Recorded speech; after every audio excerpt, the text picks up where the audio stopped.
على الصادق الوعد الأمين سيدنا ونبينا محمد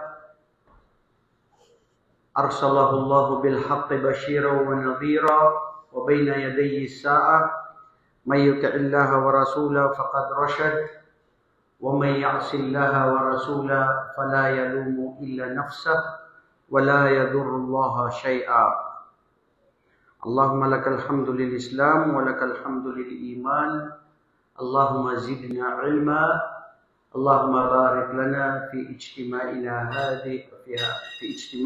هذا ونسألك يا ربنا أن تغفر لنا وتب علينا ولوالدينا ولسائر المسلمين في كل مكان اللهم إنك أنت السميع الدعاء لك الحمد كله ولك الشكر كله دائما وأبدا يا أرحم الراحمين اللهم زدنا علما أما بعد أيها الأحبة في الله ما زلنا في قصة آخر الأنبياء وهو محمد صلى الله عليه وسلم فأسأل الله سبحانه وتعالى أن ينفعنا بها في هذه القصة التي لها أثر ودور كبير في حياة المؤمن ولأن الإيمان لا يتم الإيمان إلا بمحبة رسول الله صلى الله عليه وسلم وليس هناك كامل الإيمان إلا من تبع رسول صلى الله عليه وسلم. Mga kapatid sa Islam, sa ating pagpapatuloy tungkol sa kwento ni Propeta Muhammad alayhi afdalus salatu wasalam, kung bakit ito mahalaga sa atin ay dahil hindi ganap ang pananampalataya ng isang mananampalataya pag siya ay hindi niya minahal si Propeta sallallahu alaihi wasallam. Hindi magiging ganap na kumpleto ang pananampalataya pag hindi natin isinabuhay ang buhay ni Propeta Muhammad sallallahu alaihi wasallam. Sa makatwid, dito nakasalalay ang ating mga mabubuting gawain, ang ating pagsamba sa Allah subhanahu wa ta'ala ay kailangan alinsunod dito sa mga turo, yapak at pinag-iwanan sa atin ng ating mahal na Propeta Muhammad sallallahu alaihi wasallam. Nawa ang pagbati at habag ng Allah subhanahu wa ta'ala ay mapasa kanya at sa lahat ng mga patuloy na yumayakap o patuloy na nagtatahak sa kanyang mga turo hanggang sa huling mga araw niya dito sa mundo. So bago natin simulan mga kapatid, sino ang magbibigay paalaala sa atin kung ano yung huli natin na nakuha o saan tayo huminto sa ating pagpapatuloy dahil oras na tayo ay huminto sa oras na yun. Sino makakapag-alala? Yung sinakyan nilang kamelyo. Anong nangyari sa kamelyo?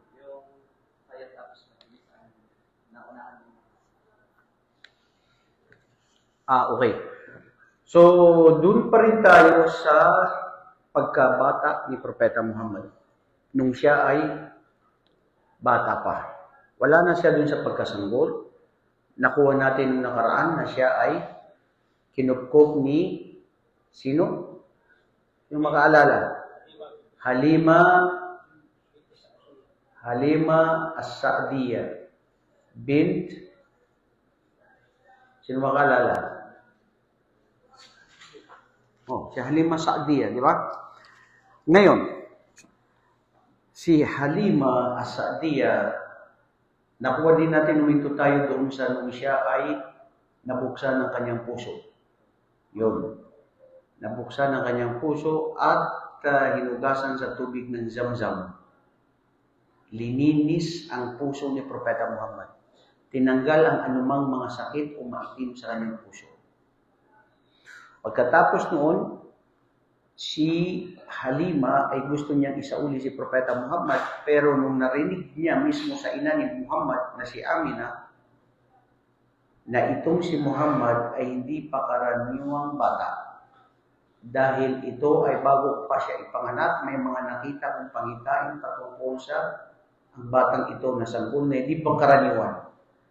At muli ibinalik kay Halima hanggat umabot ng 6 na taon.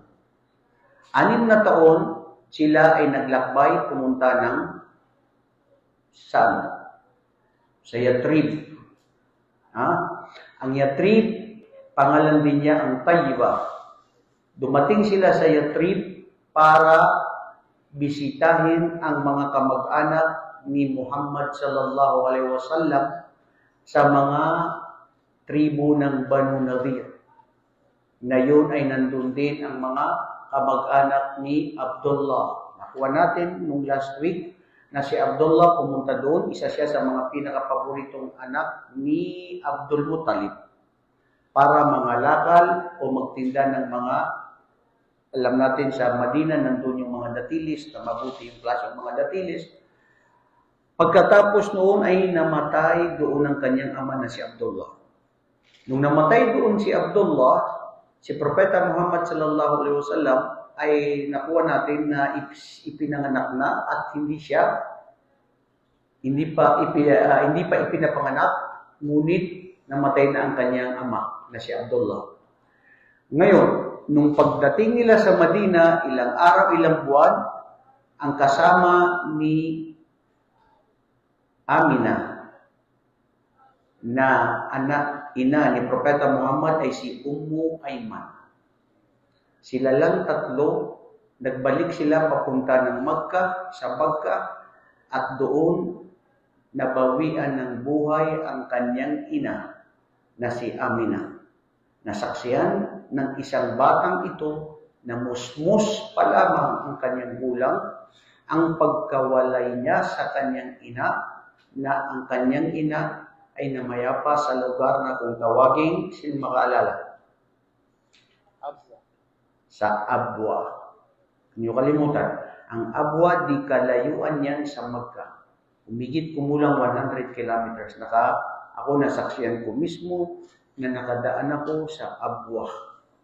Papunta ng Makkah kasi doon siya nadatnan ng kamatayan.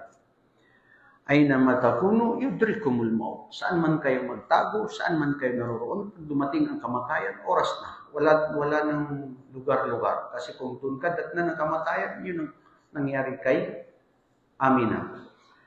Si Ummu Ayman, ipinagkaloob niya ang musmus na batang ito sa kanyang lolo, na si Abdul Muttalib. Noong siya ay nasa pangangalaga ng kanyang lolo, masagana at mabuti ang buhay ni Muhammad. Kasi kilala ang kanyang lolo na si Abdul Muttalib na isa siyang liderato sa Makkah. Doon, hindi nagtagal at di naglaon, namatay din ang kanyang lolo. Nanirahan lang si Propeta Muhammad humigit kumulang 2 taon sa kanyang lolo. At siya ay nabawian din ng buhay. Pagkatapos ng kanyang lolo na namatay si Abdul Muttalib, saan siya? Sinong kumukuha sa kanya? Ang tiyuhin niya na si Abu Talib, na may mga anak na si Abu Talib. Nakalimutan ko mga kapatid, bago natin kunin yan, si Propeta Muhammad ay mayroon siyang mga kapatid kapatid sa ina sa pagdede. Si Halima, may mga anak si Halima. Kasama dyan si Anisa bintu Harith. Dahil si Zaid bin Harith ay yun ang asawa ni Halima.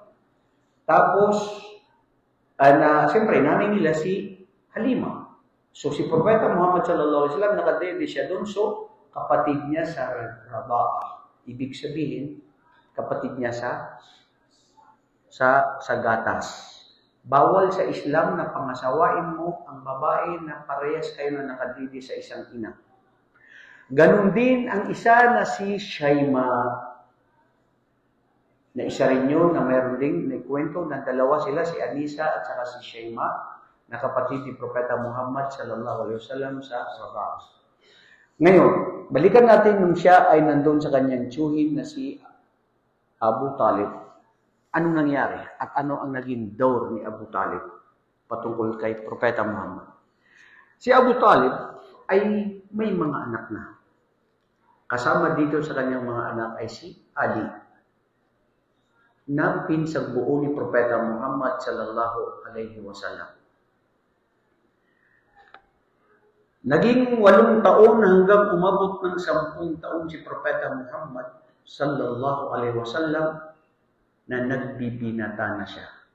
Nakitaan siya ng mga pangitain na hindi pa siya naging propeta. Ang tawag sa kanya ay nabagsagan pa siya bago sa Jahiliyah.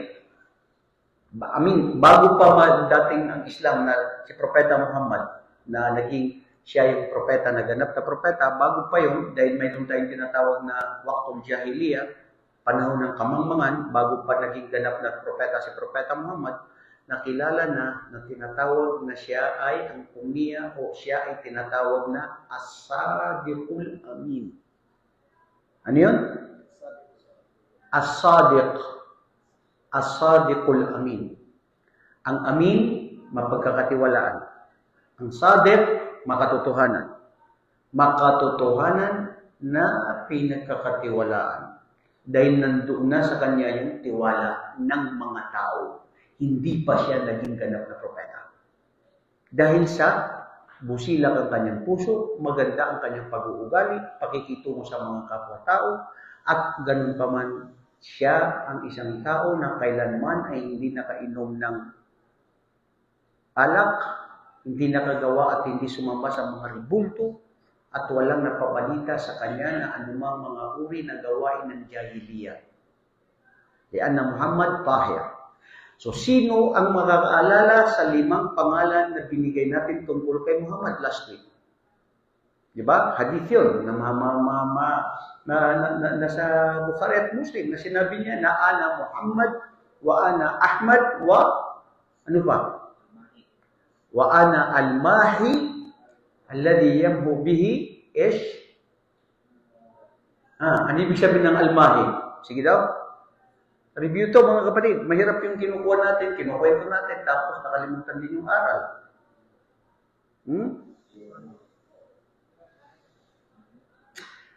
Al-mahi, siya yung magkukorek sa mga tao para tanggalin sa kanila ang kufr. Dahil dumating siya sa pagkatauhid. Dumating siya, yumahu bihi al-kufr ma'ahaulay nas, dahil ang mga tao, sila ay naniniwala doon sa mga ribulto, at dumating si Propeta Muhammad na siya ang magpapabago. Ano yung pang-apat na pangalan niya? Al-Mahi wal Hashir. O, diba? So, ano ibig sabihin ng Hashir? Al-Hashir, alladhi yahshuru bihi qadaman nas. Susundan siya ng maraming tao na sumunod sa kanya. Sa lahat ng mga propeta, si Propeta Muhammad ang siyang maraming tagasunod. Sa araw ng paghukom, may mga propeta na isa lang, o 2 o ilan lang ang sumunod sa kanila. Allahu Akbar. Kukunti. Si Propeta Noah, alayhi salatu wasalam, na nabanggit ang kanyang kwento sa Quran, na nanatili siya sa larangan ng pagtuturo sa Islam ng 950 taon. 950 years only in the field of da'wah, but still there were only few among the people of Noah who believed on him. Ilan? Humigit kumulang 80 tao na sumama sa kanya. 950 years ang naniwala lang sa kanya, 74 or 80 or 84. Hindi umabot ng 100. Allahu Akbar. Subhanallah. Kung ikaw, kapatid na Adam, o Sheikh Sudais, na nanatili kayo dito sa Saudi Arabia ng 5 taon, ilang taon, at may napamuslim kayo na siguro sa tagal na ng pagtuturo ninyo sa Islam ay umabot ng mga 80 o 100, ibig sabihin, mas marami pa kayong nadawaan kaysa kay Propeta Noah, alayhi salatu wasalam. Anong aral dito? Ang aral ay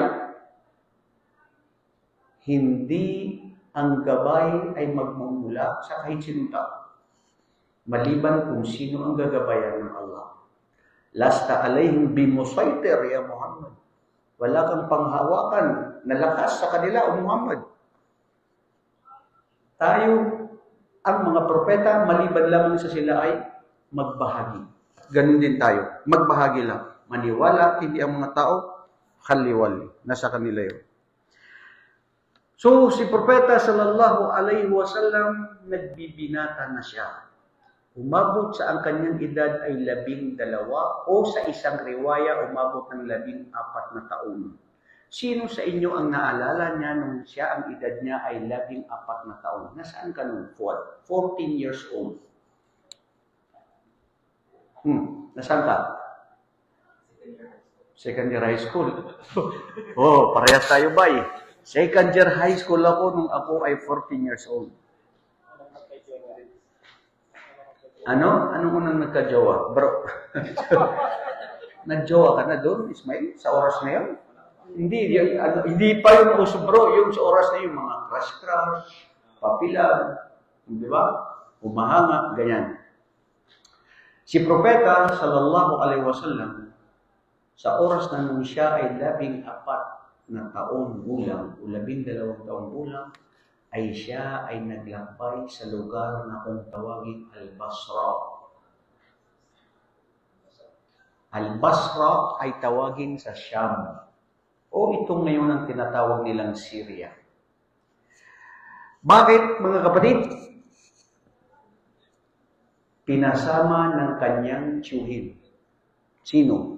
Na si Abu Talib. Noong pasamahin si Abu Talib ni Propeta Muhammad sallallahu alaihi wasallam dahil para mga lakal. Ang mga Arabo, sila, ang trabaho nila o ang kanila ay kalakalan. Yung mga traders, business. Pumupunta sa Yaman, kasi ang Makkah noon, yun ang sentro ng sibilisasyon sa panahon na yun. Yun yung sentro ng pinagkikitaan, commercial city, ang Makkah. Kung anong paninda mo sa Sham, sa Yaman, doon sa Makkah. Doon ka kikita, doon ka rarabang. At ganun din ang Sham, dahil doon sila namimili. Ngayon, si Propeta sallallahu alaihi wasallam, nakitaan na siya na hindi siya pangkaraniwan na bata. Dahil napunta sila o napadaan sila sa lugar na nandoon ang isang munghe. Na ang munghin ito ay si Buhaira o Bahira. Bahira, isang munghi na maalam sa mga naunang kasulatan.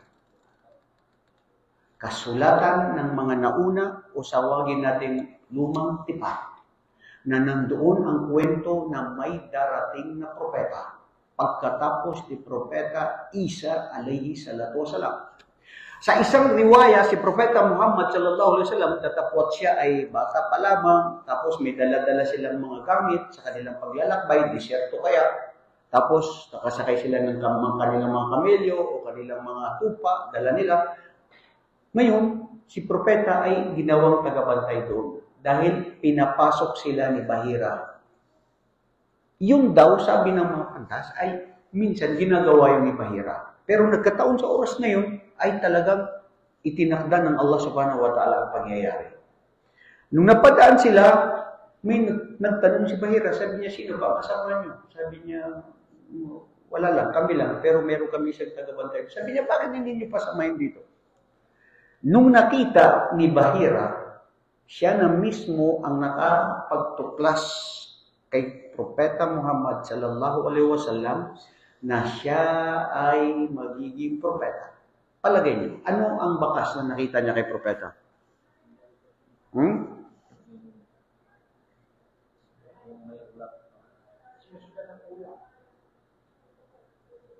Ayun. Dahil sa puno, ano yung puno na yun?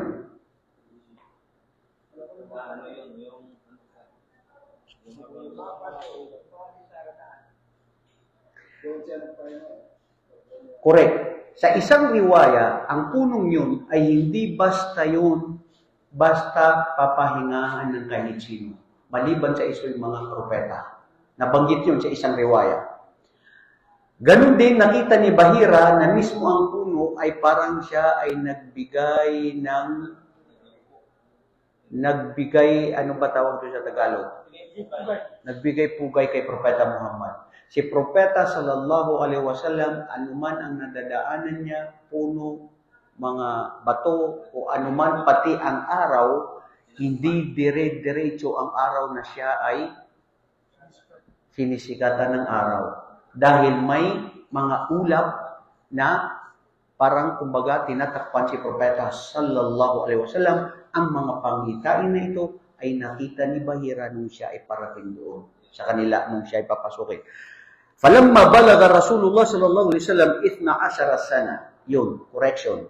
12 years nung siya ay pumunta sa Basra na kasama ang kanyang tsuhin.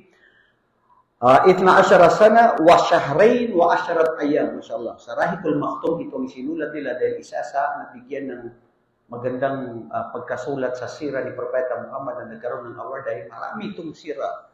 Yung sira ng mga kasulatan patungkol kay Propeta Muhammad sallallahu alaihi wasallam. Pero isa ito sa contemporary na ngayon na pangyayari ang libro na ito na nasulatan nila. So, 12 years and 2 months and 10 days nung sila ay pumunta doon. Irtahala bihi Abu Talib tajiran ila Sham. Pumunta sila sa Sham. Hatta wasala ila Basra, doon sa Basra. Ngayon, itong pangalan ng lalaking ito na si Bahira ay siya rin ay kung tawaging George or Georges. Isa rin yung natawag, palayaw niya o pangalan niya na kasulat sa tarikh ay siya si Bahira. Falamma fa'akhadha biyadi Rasulillah sallallahu alaihi wasallam, nung nakapasok na siya, kinuha niya at inawakan ang kamay ni Propeta Muhammad sallallahu alaihi wasallam wa qala Sayyidul Alamin. Ma ma'na Sayyidul Alamin? Sayyid. Ta'rifuna ma ma'na Sayyid? Anta Sayyidun Nas. Ikaw ang pinakamarangal at pinakamabuti dakilang tao sa mga tao. Sayyid. Itingnan mo, Sayyidul Alamin. Pinakamarangal na pinakamabuting tao na nilikas sa buong santinakpan. Sino nagsabi? Si Bahira. Bakit? Kasi nasa kasulatan na nila ito. Hada Rasulu Rabbul Alamin. Siya ay sugo sa Rabbul Alamin. Hada ba'athahu Allahu rahmatan lil alamin. At siya ay itinalaganan ng magiging propeta sa buong sangkatauhan. Itinanong ni Bahira, sino ang ama ng batang ito? Sabi, sa mga Arabo kasi, pag ang pamangkin mo ay pamangkin mo, oo, tama, pamangkin mo, pero ikaw, yung kapatid mo, yung tatay niya, itinuturing yun na parang anak mo na. Ikaw na yung nagiging tatay niya. Nakikita naman natin yan sa Sharia, di ba? Pati sa Sharia, kung ikakasal ang babae, namatay ang tatay niya, unang dapat na maging wali ay ang kanyang tiyuhin. Bukod sa kanyang kapatid na lalaki o bukod sa kanyang lolo. Pero mauuna yung sa father side niya. Ammihi, wala siya bi khalatihi.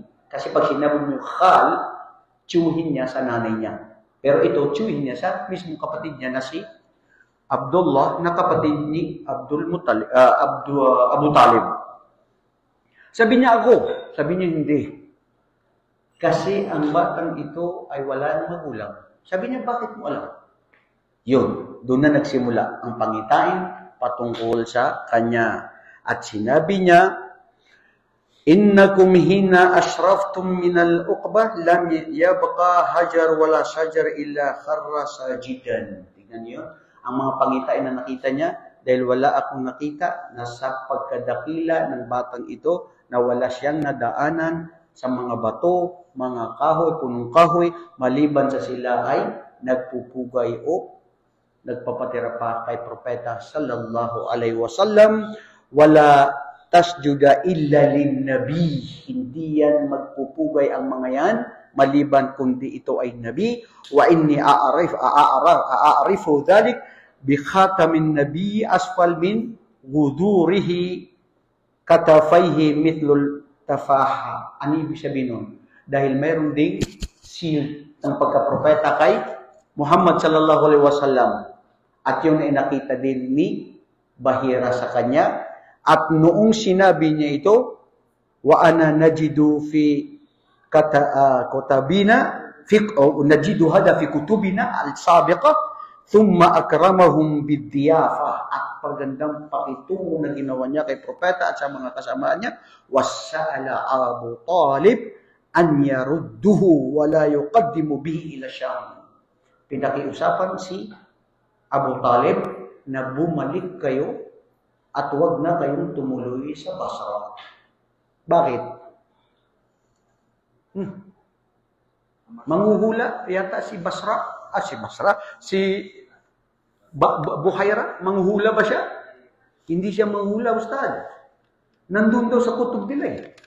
So nandun mismo sa kasulatan nila na ito ay hindi pangkaraniwan. Pero bakit siya ay pababalikin? Dahil nangangamba sa buhay ng batang ito. Dahil kaugalian ng mga Hudyo, ang mga Israelita na sino ang dumarating sa kanilang mga propeta ay pinapaslang nila. Sino mga tao na mga mabubuti ay pinapatay nila. At noon hanggang ngayon, nandyan at nakaugat sa kanilang pagpaslang sa bata, babae, o pinapatay ng propeta, kahit sino pa kaya. So, kaya nila yan. Nandyan nakaugat yan sa kanila. Kaya bumalik si propeta sallallahu alaihi wasallam doon sa Makkah. At hindi siya nakatuloy. Batid niyo ba na si propeta sallallahu alaihi wasallam nang pagbalik niya sa Makkah ay nakasapi siya sa sinasabing Harbul Fujar. Ano yung Harbul Fujar? Sa pagitan ng bawat mga tribo sa Makkah na hindi nagkakaunawaan. So si propeta sallallahu alaihi wasallam wal isrina min sana min umrihi noong naging 20 taon. Mga kapatid, ulitin ko. Sa lahat ng kwento ng mga propeta, wala tayong makikita na pinakakumpleto bago ipinanganak, noong ipinanganak, at noong bata at nagbibinata, naging ganap na propeta, naging ganap na manlalakbay, naging ganap na siya ay isang mujahid, naging isang leader, hanggat siya ay namatay. Walang kwento na maliban sa pagkakumpleto na tungkol kay propeta sallallahu alaihi wasallam na naisulat sa kasaysayan ng tarikh ng mga taong nangungulat sa kwento ng mga propeta. Yung mga ibang propeta, putol-putol. Kung ano lang yung mga highlights na nangyari sa kanilang buhay. Pero si propeta sallallahu alaihi wasallam kumpleto.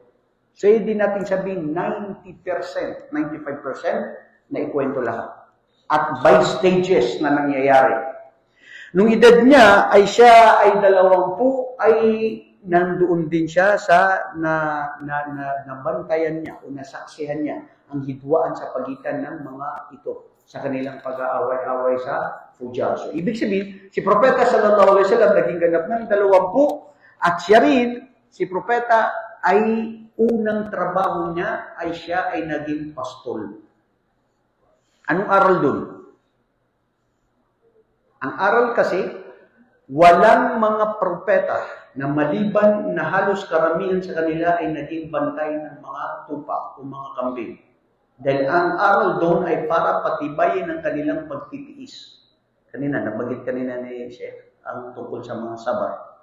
Lahat ng mga propeta. So, si propeta sallallahu alaihi wasallam ay naging pastol na siya ay may kapalit na kwarta. Anong aral? Ang aral, mahal ng Allah ang isang tao na nagtatrabaho na galing sa kanyang pawis. Si propeta may kapalit na may bayad.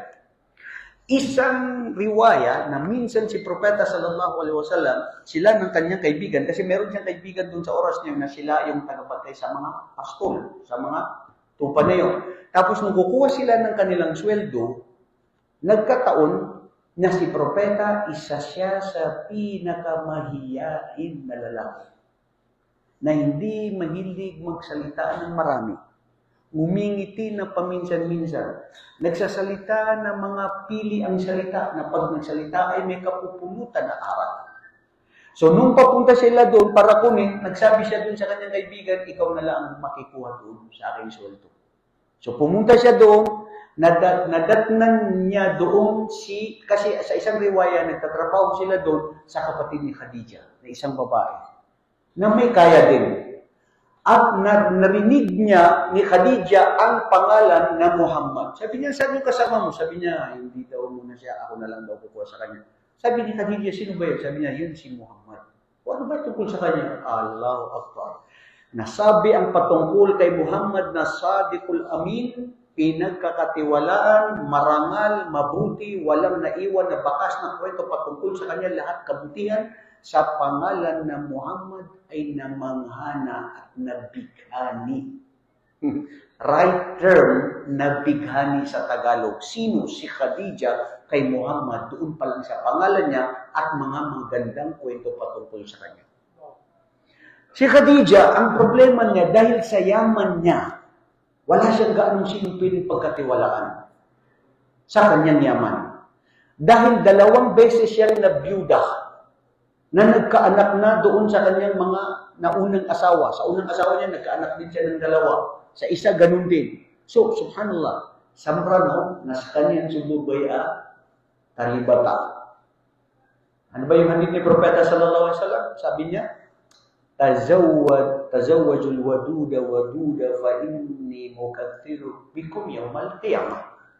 Pangasawain ninyo ang mga kababaihan na yung maraming naibibigay na anak. Meron ba yun? Pala-anak na babae. Makita niyo, minsan may mga babae, minsan nasa dugo yan ng isang pamilya. Pamilya, ako, sa amin, yung pinsan ng lolo ko, ang naging anak niya ay 20. 20 na anak niya na isang lalaki lang, at siya lang. Yung nga yung sinasabi niya, hindi ko ba alam, kasi minsan joker yun, hindi ko ba alam bakit na naman nabuntis ako. Binubiro-biro ng mga tita ko. Sabi kasi minsan nahiya siya. May edad na siya, buntis na siya. Yung mga anak niya, parehas din silang buntis. Ina at saka mga anak lahat buntis. So nahihiya siya dahil matanda na siya, nabubuntis pa siya. Sabi niya, hindi ko ba alam, pagpasok ko dito sa CR, pumasok lang ako, paglabas ako, sumunod yung asawa ko na, nabuntis na ako. Sabi nila, hindi pwede yan. May nangyari, hindi pwedeng ganun na lang yan. Basta yun, joke-joke lang nila yun, bro. Ibig sabihin, may mga kababaihan na minsan nasa lahi nila na pala anak. Napakabilis. Mayroon naman na kahit anong ginawa mo, nasa lahi nila na balak. Samrano na balak. Sa Tagalog ay baog. Nasa lahi din yan. Minsan nasa lahi yan ng mga tao. So si Propeta sallallahu alaihi wasallam, si Khadija, nabighani siya sa pangalan na si Muhammad. At sabi niya sa kanyang sarili, ito na ang tamang pagkakataon na pwede kong ipagkatiwala na subukan itong taong ito para siya ay mangalakal ng aking negosyo sa Sham. Kaya sinabi niya, ano nga kung siya ay tatanggap ba na itong pangangalakal para papunta sa Sham. Tinanggap naman nito ni Propeta Muhammad sallallahu alaihi wasallam at pinasama ni Khadija ang kanyang utos-utusan na pangalan niya ay si Maysara. Si Maysara, lalaki, na nagbibinata rin o binata na utos-utusan ni Khadija para magmanman at sabihin ano ang patungkol kay Muhammad. Sabi ni Maysara, una pa lang na pag-alis namin, namanghana ako sa pag-uugali ni Propeta o si Muhammad, hindi pa siya naging propeta, no? Sa kanyang pagpapakumbaba at kabaitan na nakita ko sa aking mga naobserba na pati yung ulap ay sinusundan siya ng ulap. Hindi siya basta-basta matitigan ng araw. Ang mga puno parang ganun na nadarama niya na nagpapakumbaba o nagsasalam sila kay Propeta sallallahu alaihi wasallam. Dinala niya ang lahat ng anumang ipinagkatiwala ni Khadija. Ang nakakapagtaka pagdating nila sa Basra, si Propeta sallallahu alaihi wasallam hindi pa siya dumating doon. hindi siya pumunta doon sa lugar na kung saan maraming tao na nakikipagkumpetensya. Di ba? Dapat pupunta ka sa palengke, maraming nakikipagkumpetensya, doon yung mga nagtitinda. Pero si Muhammad, hindi pa siya doon pumunta, doon siya pumunta sa di kalayuan, dinagsa siya ng mga mamimili. Allahu Akbar. Hada huwa yusamma baraka. May baraka. Ha? Ano yung baraka sa Tagalog? Biyaya. Napakalaking biyaya na mayroon si Propeta sallallahu alaihi wasallam. Dinagsa siya ng mga mamimili. Bumili siya, rabaha kathiran lam yajidu mithlu dhalik min az-zaman. Bumalik sila kay Khadija at ibinalik kay Khadija ang lahat ng anumang meron siya pagkatapos na mangha si Khadija. Wala sa lahat ng sinumang nagtrabaho sa akin o sila ay napagkatiwalaan ko na katulad nito na sobrang tumubo at bumalik pa, meron pa siya ulit binigay na wala siyang kinuha. So, ibig sabihin, doon pa lang, nabighani na si Khadija. Dumating ang pagkakataon na si Khadija ay mayroon siyang kaibigan na pangalan niya ay si Nafisa. Si Nafisa bintu Amiya. Amiya. Ngayon, si Nafisa, sabi ni Khadija, itanong mo kay Muhammad kung bakit hindi pa siya mag-asawa. O may asawa na siya. Sa isang riwaya, aaradat bizawaj. Ibig sabihin, siya ay nangarap si Khadija na sana ito na yung lalaki na hinahanap ko. Kayo na mga kababaihan na nakikinig, pwede kayong mangarap na humiling sa Allah, ya Allah, sana ito ang maging asawa ko. Walang problema yun. Di ba? Si Khadija ay tinanong niya kay Nafisa at pumunta siya doon kay Muhammad at nagtanong naman si Nafisa. Sabi niya, "Oh Muhammad, bakit hindi ka daw mag-asawa?" Oh, sino nagtanong? O si Muhammad, si Khadija. So kumbaga, to make the short story, sabi niya, paano naman ako mag-asawa na ako ay isang mahirap at walang magulang? So parang padali ng story, mga kapatid, hindi mahirap yan. Pinag-usapan niya ang kanyang mga kapatid, ang kanyang mga tiyuhin, kasama si Hamza, si Abu Talib, at lahat ng mga kanyang buhay pa yung tatay ni Khadija sa oras na yun, at sila ay namanhikan sa kanya. At sila ay nagkaroon ang inaantay na nagkaroon ng wedding ceremony. Nakakamangha. Ayaw ko kung ganito rin sa inyo, Sheikh Hasudais. Dito, sa kapanahunan nila, noong siya daw ay ikakasal, 1 linggo, ilang araw, buong Makkah ay nagdiwang ng selebrasyon. Nagsalita ang panig ni Khadija, kung sino si Khadija, kung anong pamilya siya nanggaling, ano yung meron sila, anong ganun sila. Ganun din si Muhammad. Sinabi din si Muhammad na anak siya ng ulila, pero ganito nagaling siya sa Ashraful Minal Quraysh, na apo siya ni ni Abdul Muttalib, na apo ni Hashim, na si Hashim ay anak ni Mughira, anak ni Luay, at kilala at tanyag ang kanilang pamilya. So, si Samranaw nakasilsila. Minsan sa amin, aywan ko, meron bang gumagawa niyan ngayon? Na sa inyo rin, di ba?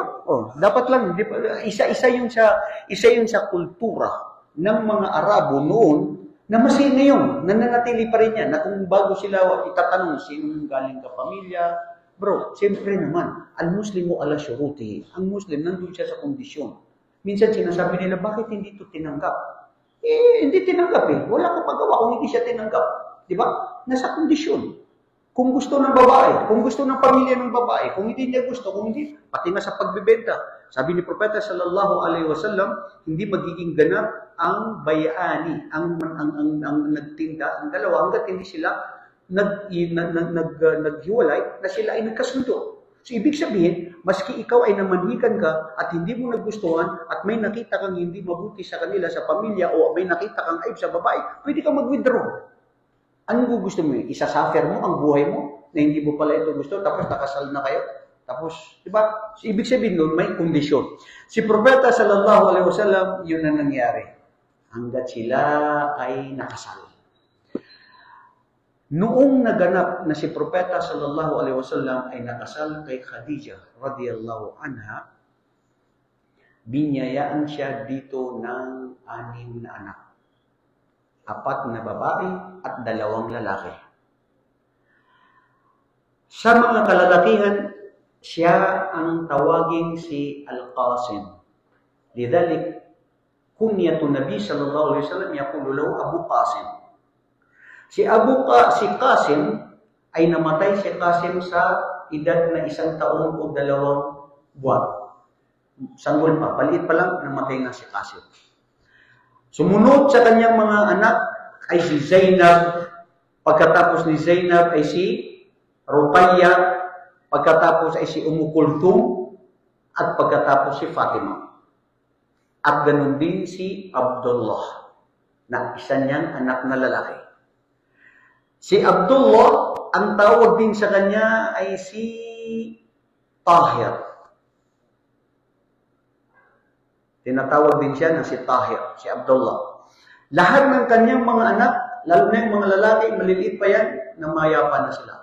Ang mga kababaihan, lahat sila nag-Muslim nung naging ganap na propeta si Propeta sallallahu alaihi wasallam, at namayapa lahat silang 3 maliban kay Fatima, na si Fatima ay namatay noong namatay si Propeta sallallahu alaihi wasallam nang humigit kumulang 6 na buwan o 1 taon ayon sa mga riwaya. Sumunod si Fatima. So nasaksihan ni Propeta Muhammad na ang kanyang anak na si Zainab, si Ruqayya, si Kulthum na namatay, na buhay pa si Propeta sallallahu alaihi wasallam. So maraming mga pagsubok na dumaan na sama ng loob na dumating kay Propeta sallallahu alaihi wasallam. Maliban pa doon si Propeta sallallahu alaihi wasallam ay mayroon din siyang naging anak na lalaki na isa. Na ito si Ibrahim, na anak niya kay Maria Kibtiya. Si Ibrahim. So ilan lahat ang naging anak ni Propeta? 6 o 7? 7 na, di ba? Kasi 4 na babae at 3 ang lalaki. Sa lalaki si Al-Qasim, si Abdullah, at saka si Ibrahim. Sa babae ay si Zainab, Ruqayya, Kulthum, at saka si Fatima, na pinakamamahal niya ay si Fatima alayhi salatu wasalam. Fatima radhiyallahu anha. Ngayon, si Propeta sallallahu alaihi wasallam, noong siya ay nakasal na kay Khadijah, si Khadijah ay isa sa unang mga babae na tumanggap sa Islam. Walang tumanggap sa Islam sa mga kababaihan, maliban kay Khadijah radhiyallahu anha. Hindi nag-asawa si Propeta Muhammad sallallahu alaihi wasallam ng pangalawa o pangatlo o nagduwaya nung buhay pa si Khadijah. Isa lang ang asawa ni Muhammad, si Khadijah lang, nung buhay si Khadijah. Nung namatay si Khadijah, ay doon palang nag-asawa ng marami si Propeta sallallahu alaihi wasallam. Kaya yan din ang sinasabi ng mga ibang mga kababaihan ngayon, na huwag ka nang mag-asawa dahil si Propeta ay nag-asawa lang siya, isa lang. Nung namatay si Khadijah, saan na lang siya nag-asawa ng marami? So anong gusto mo sabihin, sister?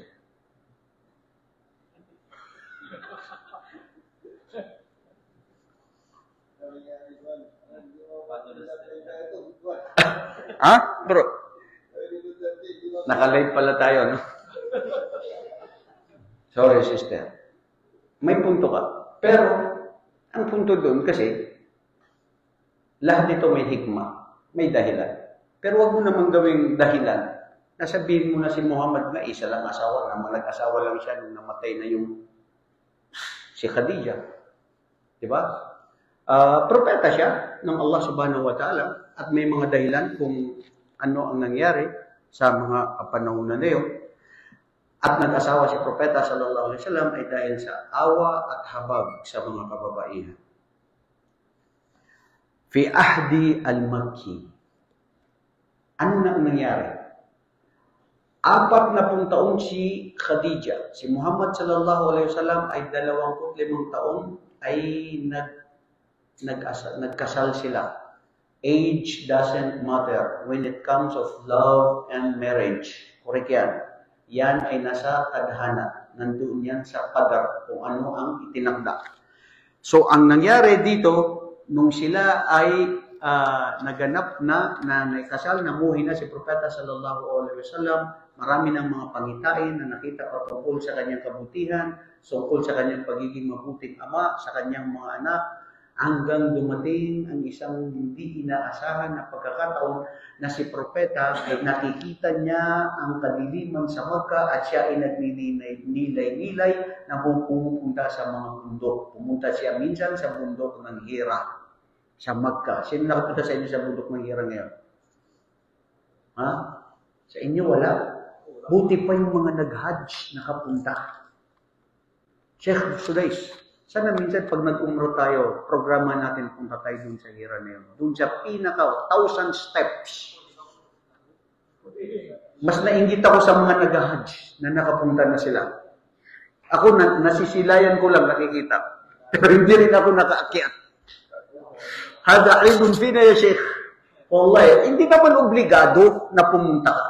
Hindi rin naman sunna na pumunta ka. Pero kung namamasyal ka sa ibang lugar, bakit hindi mo pasyalan? Ang una kung saan doon dumating ang revelasyon. Di ba? Yun ang punto doon. Pag ninilay-nilay. Pagdagdagdag ng kaalaman. Parang pagsasalarawan na ito pala yung kaganapan na nangyari.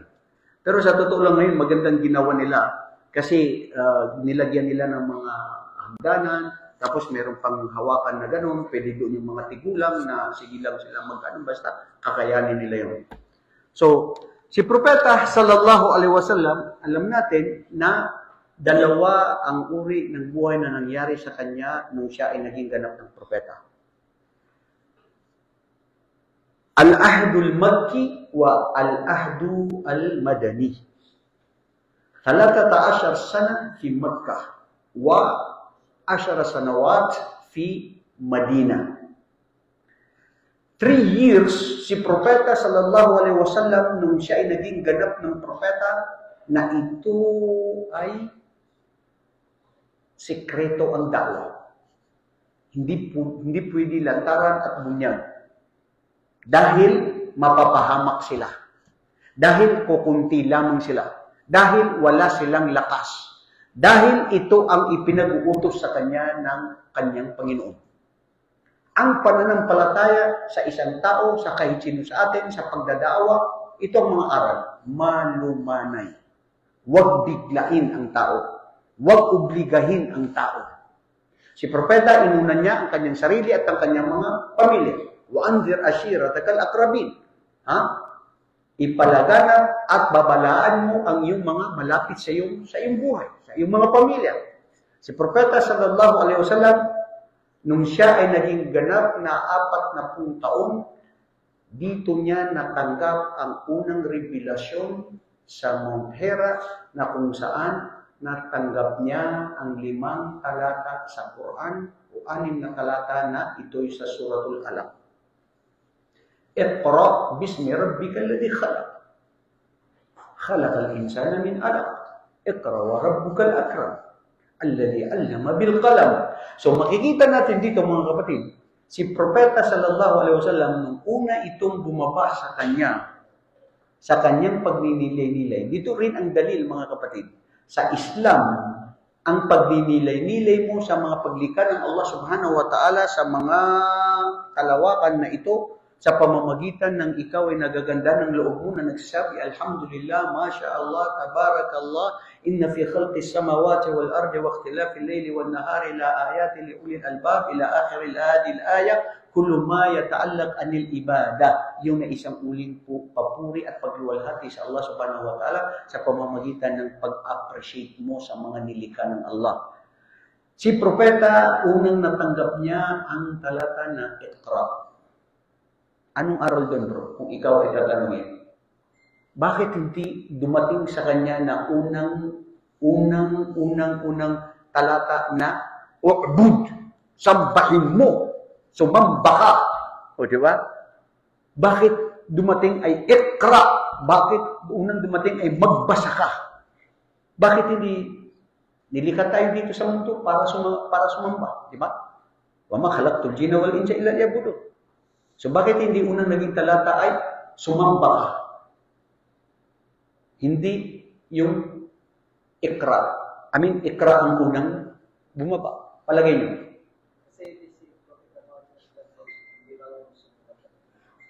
Maganda ang punto ni Fuad. Kasi si propeta daw ay hindi siya marunong magbasa. Isang mangmang. No read, no write.